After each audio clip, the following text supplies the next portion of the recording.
Yang jadi masalah adalah keluarga dari si istri saya. Keluarga mereka kan agnostik.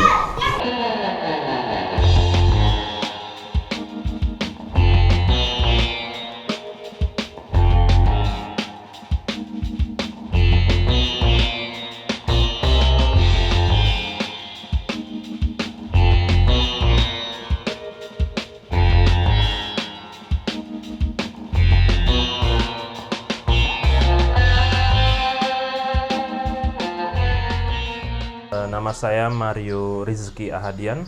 Kiryadi, asal dari Klaten. Datang ke sini selesai kuliah dulu. Terus sama siapa ya? Sama Dila. Yang merundingkan untuk selanjutnya. Karena kita nggak mau stuck di Jogja waktu itu. Terus kita berdua ada inisiatif pergi ke Jakarta atau ke Bali. Akhirnya memilih untuk pergi ke Bali. Dan ya di Bali akhirnya menemukan sesuatu yang indah. Cuma pengen liburan, tapi ternyata dapat kerjaan pada waktu liburan. Terus akhirnya saya memutuskan untuk pindah di sini. Dan sekarang alhamdulillah udah 4 tahun. Saat ini udah berkeluarga, juga udah 4 tahun juga berkeluarga. Istri saya orang Belanda. Sudah berkeluarga. Kebetulan istri saya dari Jerman dan kita bertemu 10 tahun yang lalu waktu saya datang pertama kali di Bali dan dia juga datang pertama kali di Bali. Ketemunya di pantai ini. Di Surabaya. Di Surabaya. Jadi waktu itu saya ada gigs di Hotel Sheraton ya. Terus ketemu istri di tengah-tengah pengunjung, ya kenalan, langsung ternyata klik. Ya. Awal mulanya sih faktor ketidaksengajaan sebenarnya. Pas waktu itu ya sering ketemu di pantai, ngobrol enak, nyambung, terus keluar malam bareng, ya terus akhirnya pun nyambung sampai sekarang. Dari dulu tuh nggak ada niatan untuk seperti itu. Pokoknya datang ke Bali itu cuman pengen kerja, udah itu aja. Terus malah dapat istri orang Jerman itu. Mungkin karena kita ketemunya di Surabaya, beda jauh dengan party life atau island vibe gitu ya. Jadi yang ditemukan bukan wah ini cewek bule yang gimana gitu, tapi lebih ke pola pikirannya dia, pola cara dia, sopan santunnya juga dapat. Mungkin kalau dari saya sendiri, saya tertarik dari dia itu waktu pas pertama kali saya bawa pulang ke Klaten. Dia langsung tanpa aku suruh, tanpa aku ngomongin dia untuk berbaur ke dalam kan pas waktu itu kan di keluarga ada acara hajatan. Nah tahu-tahu tuh dia langsung nimbrung ke keluarga itu loh, tanpa langsung nimbrung dan jadi suasananya jadi rame terus akrab gitu. Nah itu aku mulai tertarik sama dia. Dari orang tua saya dulu, sebelumnya keluarga saya punya pengalaman dengan orang bule juga karena itu nikah dengan orang bule juga, orang Australia. Terus untuk keluarga istri saya, itu pertama kali bagi mereka untuk datang ke Indonesia, ke Jawa, ke Malang. Itu mereka ngelihatnya ya unik aja, ngelihat pola hidup kita, terus mereka juga dipaksa untuk against mainstreamnya mereka atau pola pikirnya mereka yang orang Indonesia itu begini atau Muslim itu orangnya begini, karena mereka kan agnostik, mereka nggak percaya agama atau gimana, dan mereka benar-benar mesmerizing benar-benar kaget gitu dengan wah di Indonesia kayak gini ya, di Jawa kayak gini ya. Ketemu keluarganya pas waktu pertama kali itu sekalian lamaran. sekalian lamaran, terus ngobrol ya. Aku juga masih ada agak-agak canggung karena aku nggak tahu bahasa mereka. Ya, akhirnya istri saya pun yang mentranslate ke mereka bahwa tujuan kita datang ke Jerman itu mau ngobrolin soal lamaran. Yang pasti sih pas waktu pertama itu keluarga kita shock pasti. Terus akhirnya pun terutama keluarganya istri saya agak kaget gitu loh. Terus ya akhirnya pun itu kan terserah dari kita kan. Kalau kita oke, ya udah. Kalau keluarga saya sih gampang, nggak masalah selama itu keputusanmu dan itu baik buat kamu, ya udah jalanin gitu. Aku sih lebih ke relevan hubungannya, nggak ada niatan, nggak ada background tertentu sih. Yang penting aku srek sama dia, seneng sama dia, ya udah kita jalanin. Orang tua dan di dalam agama saya nggak bisa untuk menikah tanpa kamu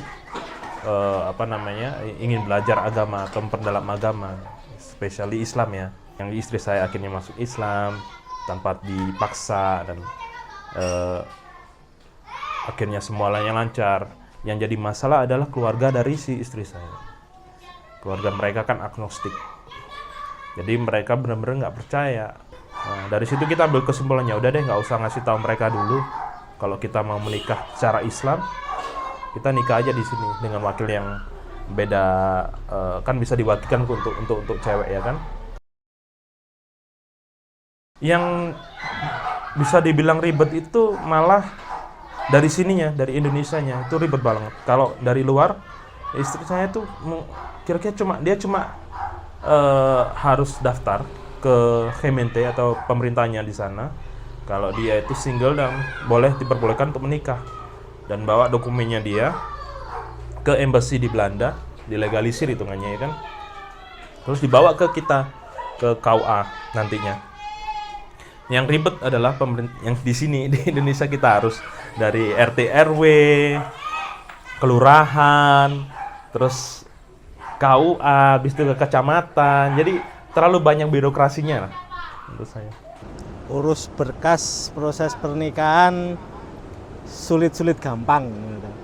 Dari saya sendiri ya sama kayak ngurus nikah secara warga negara Indonesia yang baik dan benar. Kalau untuk luar kita harus surat nikah saya harus ditranslate lagi ke bahasa Jerman, terus dikirim ke negara istri, terus balik ke sini disain kedutaan besar sama Kemenham, lagi bisa nikah.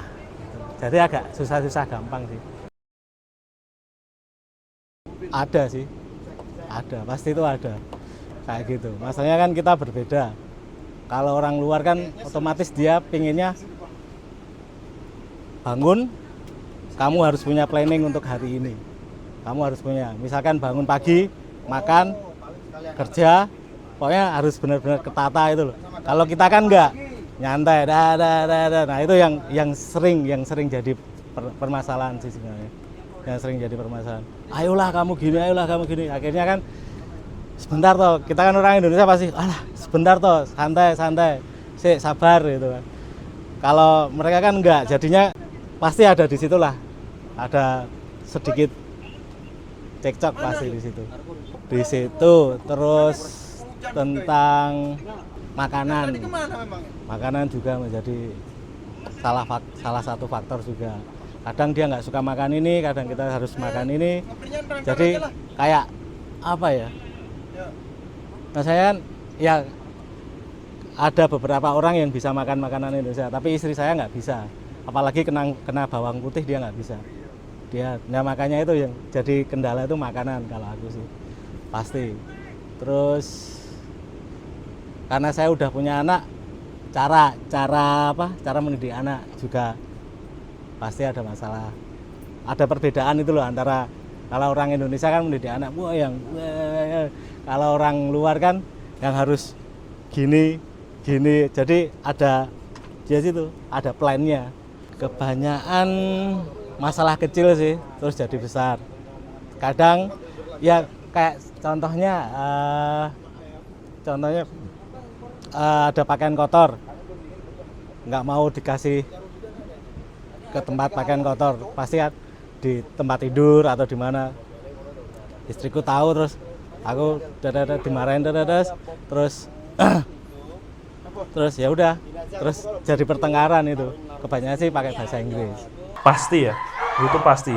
Dan saya udah antisipasi hal itu. Kalau shock culture pasti bakalan terjadi. Contohnya kayak mungkin di Islam kita nggak boleh, kalau ada yang bilang kalau di Islam kita nggak boleh ikut Christmas. Ya,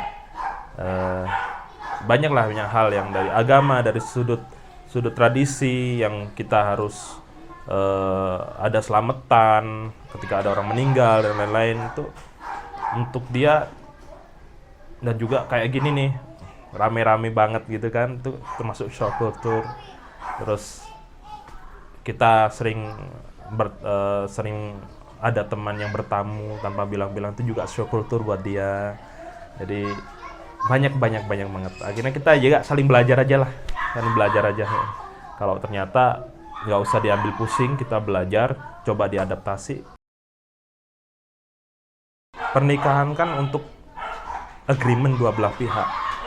Dan kita berdua harus saling mengerti gimana caranya membawa hubungan ini untuk ke hal yang lebih jauh lagi. Kan bukan kayak pacaran atau gimana. Kalau nggak cocok ya udah kita putuskan, kayak gitu. Jadi kita harus cari jalan tengahnya lah. Ngomong pasti langsung dibicarakan apa yang terasa di hati, jujur, nggak ada yang disimpan. Tapi juga bisa jadi kita diamkan. Ya kalau menurut saya sih ketika itu terlalu memanas, lebih baik jangan diteruskan ya. Ada obrolan, ada konflik terlalu manas, diam dulu, kita tunggu sampai besok atau paginya, baru kita buka obrolan, tapi dengan duduk face to face langsung. Ya dibicarakan, pasti dibicarakan. Misalkan hari ini kita bertengkar nih ya, terus kita nggak bisa harus detik itu, jam itu kita nggak bisa menyelesaikan. Kita mending diam dulu, baru pagi harinya kita ngobrol lagi. Kita sih kalau kita balance, kita nggak ada kepala keluarga siapa, kita balance semua, pokoknya semua ya untuk semua gitu. Nggak ada yang kepala keluarga atau apa, nggak. Sebenarnya sih kalau untuk saya pribadi, saya sendiri, saya lebih mengedepankan pola pikir saya sendiri, dan yang menurut saya baik untuk saya lakukan. Jadi caranya sebenarnya saya nggak berubah untuk dia juga nggak berubah untuk saya. Cuma untuk pengen mengerti ini saya, dan issue. Saya tahu kamu tahu saya.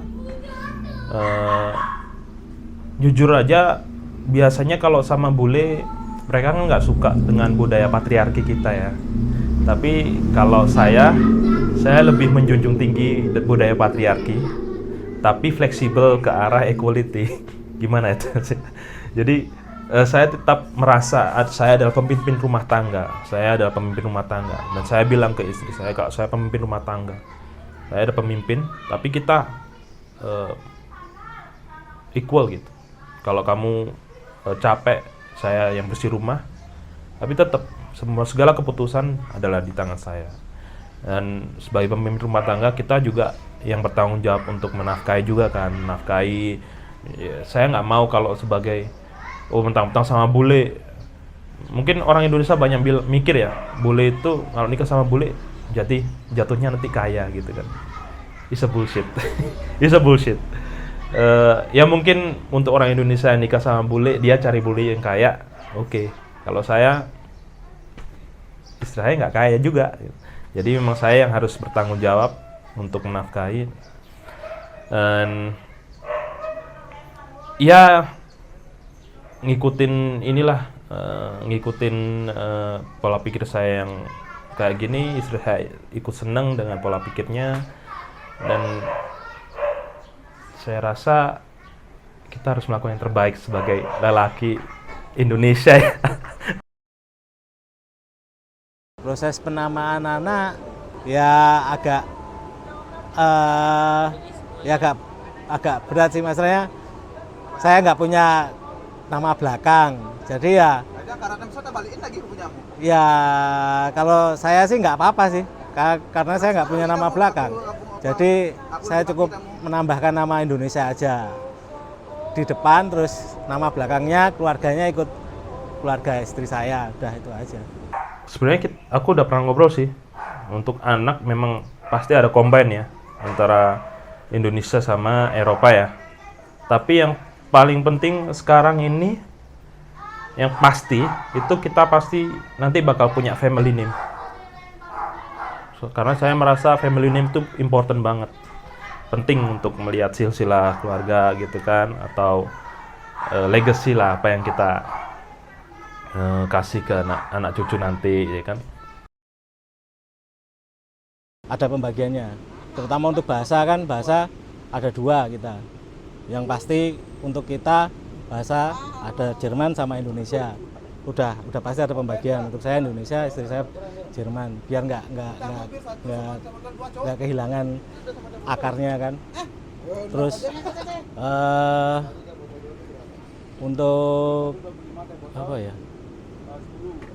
Yang pasti untuk kedisiplinan juga untuk anak kita udah mulai melakukan cara mendidik yang benar. Misalnya ganti popok, terus popok itu kita kasih tahu ke dia untuk buang ke tempat sampah. Akhirnya pun secara bertahap dia bisa, anak-anak kita. Tapi untuk pendidikan kita juga udah lihat kalau kualitas pendidikan di Eropa lebih baik. Jadi yang pastinya kalau seandainya di Indonesia ada yang baik juga, why not gitu. Kita juga suka juga di Bali juga mungkin ada sekolah yang bagus. Cuma so far kita udah ketemu titik terangnya bahwa pendidikan dan semua apa yang anak butuhkan untuk development mereka itu di Eropa lebih terlihat, lebih dapat gitu. Jadi untuk saat ini gitu. Seperti apa? Ya. Kita udah memutuskan untuk warga negara itu nanti biar anak yang memutuskan ya. Keluarga negaranya ganda. Jadi SIN Indonesia ada, Jerman juga ada. Dan pengurusannya pun lumayan agak rumit sih, tapi bisa kok, aman.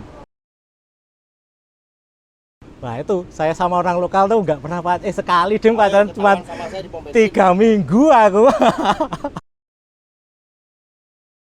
Oke, untuk enaknya sih kita tanpa harus mengungkapkan, tanpa harus berbicara tuh, mereka tuh udah tahu tentang, mereka tuh pasti tanya itu loh, kok kamu diem aja tuh kenapa sih? Jadi rasa empatinya tuh lebih gitu loh.